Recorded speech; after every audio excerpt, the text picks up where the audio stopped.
अस्सलाम वालेकुम। So basically आज जो हमारा इंग्लिश के अंदर नेक्स्ट टॉपिक है वो क्लासेस का है, जो कि बहुत इंपॉर्टेंट टॉपिक होता है। मैंने सबसे पहले क्लास का एक जनरल कंसेप्ट माइंड में होना चाहिए। क्लास क्या है जो अपने अपना फुल मीनिंग कन्वे करे, इसके अंदर सब्जेक्ट वर्ब ऑब्जेक्ट हो, अपना फुल मीनिंग दे। यही इसको डिफ़र करता है फ्रेज से।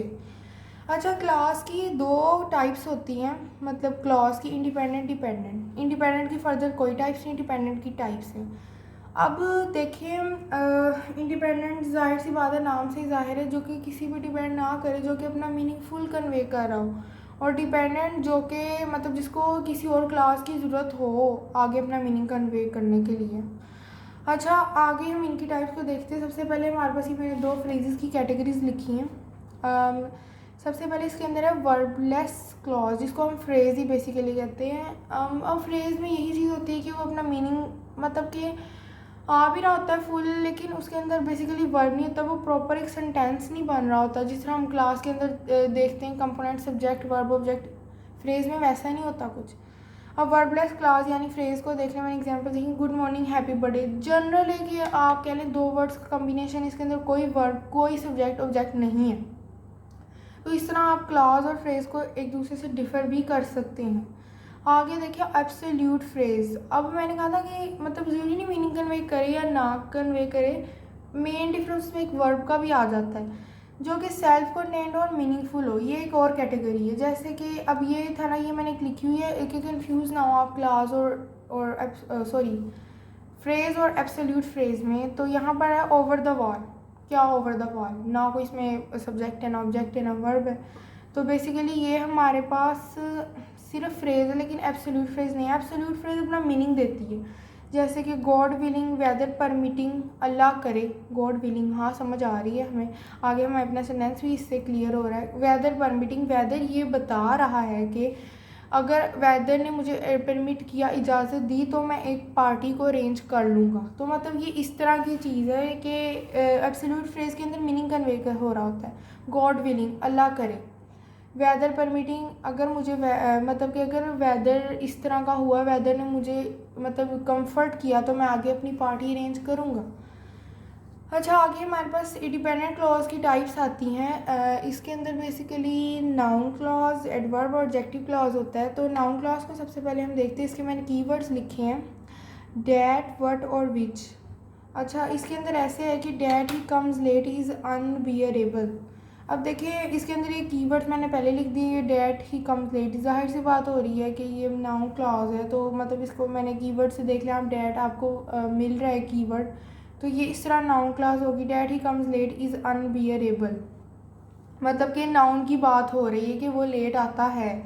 आगे देखिए, I know where he lives. अच्छा, ये मैंने एक बहुत इंपॉर्टेंट पॉइंट लिखा है कि अगर सेंटेंस वर्ड का क्वेश्चन बन जाए तो नाउन क्लास, क्योंकि ना एडवर्ब में ना थोड़ी सी मिक्सिंग आ जाती है। यानी कि तो मैंने की पॉइंट्स लिख दिए हैं, लेकिन अगर हमें हो जिस तरह यहाँ पर मैंने वेयर का सेंटेंस लिख दिया है, तो I know where he lives, अगर ये वर्ड का क्वेश्चन बन जाए, यानी कि मैं अब इसका क्वेश्चन बनाऊंगी व्हाट ही नोज़।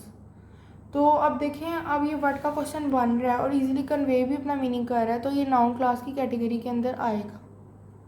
तो इस तरह हम देख सकते हैं, अगर वो वेयर का क्वेश्चन बन जाए, यानी कि वेयर ही लिव्स, इस तरह का क्वेश्चन मतलब आप उसको बना लें, तो वो फिर एडवर्ब क्लास के अंदर, एडवर्ब ऑफ प्लेस के अंदर फॉल कर जाता है। बेसिकली कीवर्ड थोड़े से माइंड में, बाकी इनमें हम अपने क्वेश्चन बना के इसको आइडेंटिफाई कर लेते हैं। अच्छा, adverb clause. Basically adverb verb को और एडजेक्टिव को मॉडिफाई करता है, समटाइम्स नाउन को भी कर देता है मॉडिफाई। तो बेसिकली अब हम इसका देखते हैं एडवर्ब क्लॉज में। तो यहाँ पर देखें, इसकी कैटेगरीज आती हैं। जैसे कि मैंने फर्स्ट लिखा है, I will wait here till you return, ये टाइम की कैटेगरी है। अगली में लिखी, she ate like she had been starving for years, ये मैनर की कैटेगरी है, क्योंकि इसमें मैनर है उसका।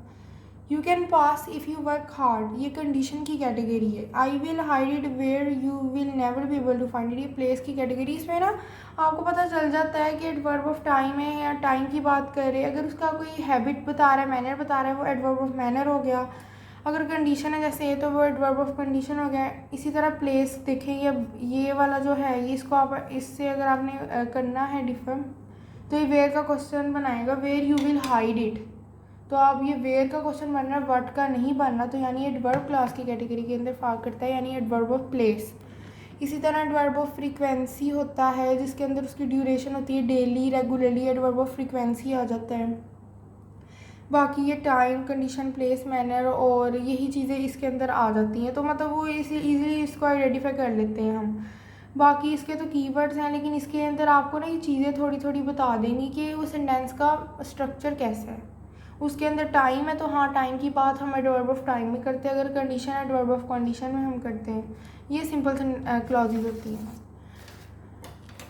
अच्छा, आगे हम देख लें, हमारे पास आगे आता है एडजेक्टिव क्लास। तो एडजेक्टिव क्लास बेसिकली, एडजेक्टिव क्या है? एडजेक्टिव नाउन को और प्रोनाउन को मॉडिफाई करता है। तो एडजेक्टिव क्लास यानी कि वो क्लास जो नाउन को मॉडिफाई करे।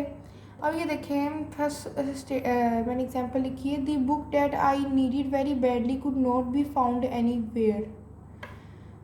अब ये हमारा that I need it very badly, अब यहाँ पर देख रहे हैं आप, ये द बुक, ये नाउन है और इसको ये चीज़ मॉडिफाई कर रही है, मतलब कि ये वाली क्लॉज इस नाउन को मॉडिफाई कर रही है। मतलब कि that I need it very badly, क्या चीज़, व्हाट आई नीड, तो वो फिर हम नाउन को हम देखते हैं कि वो नाउन की बात कर रही है, उसको मॉडिफिकेशन दे रही है, उसको साथ लिंक कर रही है, तो एडजेक्टिव क्लास ये हुई।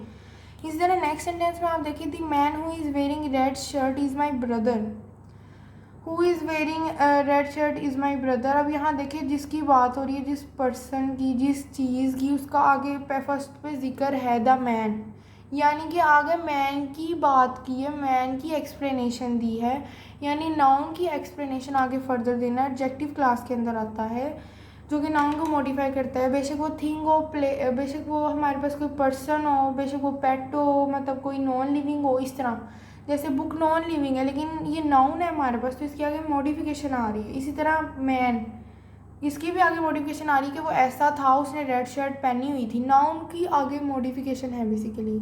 इसी तरह the Taj Mahal which is situated, किसी प्लेस, किसी बहुत बड़ी जगह का आगे उसको बता देना कि वो कहाँ है, तो ताजमहल या नाउन है, विच इज़ सिचुएटेड, आगे जो भी जगह की वो बात करे तो वो आगे एडजेक्टिव क्लॉज इस तरह बन जाती है। तो बेसिकली ये बेसिक इसकी क्लॉज से रिलेटेड टॉपिक था। सो होप सो आपको मतलब ये क्लियर हुआ हो। तो अल्लाह हाफिज़।